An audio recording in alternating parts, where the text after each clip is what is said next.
নমস্কার বন্ধুরা, কেমন আছো সবাই? আশা করি খুব ভালো আছো। সীমা কুক হাউসে আপনাদের শুভেচ্ছা রইল। তো আমি বিকেলবেলা নিয়ে চলে এসেছি ছোট্ট একটা রেসিপি, সেটা আপনাদের সাথে শেয়ার করছি। তো চলুন ভিডিওটা দেখা যাক। তো দেখুন বন্ধুরা, এখানটা আমি ডিম সেদ্ধ করে ঠান্ডা জলে রেখে দিয়েছি। এখানে আছে শসা কুচি, লেবু, লঙ্কা কুচি, ধনেপাতা, পেঁয়াজ কুচি, টমেটো। তো এবারটা আমি ডিমটা ছাড়িয়ে নিই। তো দেখুন বন্ধুরা, এখানে আমি ডিমটা মাঝামাঝি অল্প একটু করে কেটে নিয়েছি। তো এখানটা সবার ফার্স্ট যাবে শসা কুচি,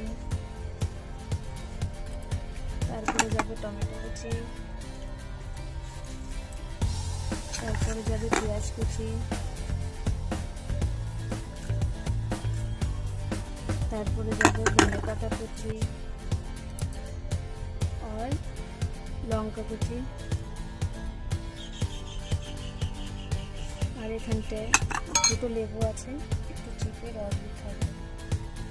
দেখুন এর মধ্যে এখন যাবে একটু চাট মশলা, একটু যাবে টমেটো সস।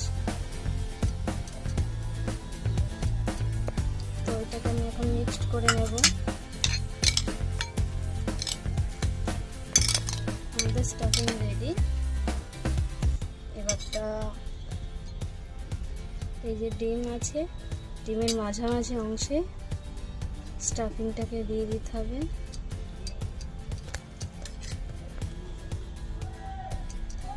তো আমাদের ডিশ রেডি।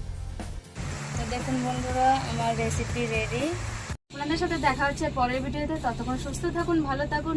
যাওয়ার আগে লাইক, কমেন্ট, শেয়ার অবশ্যই করবেন, আর কমেন্টে জানাবেন রেসিপিটা কেমন হয়েছে। ধন্যবাদ।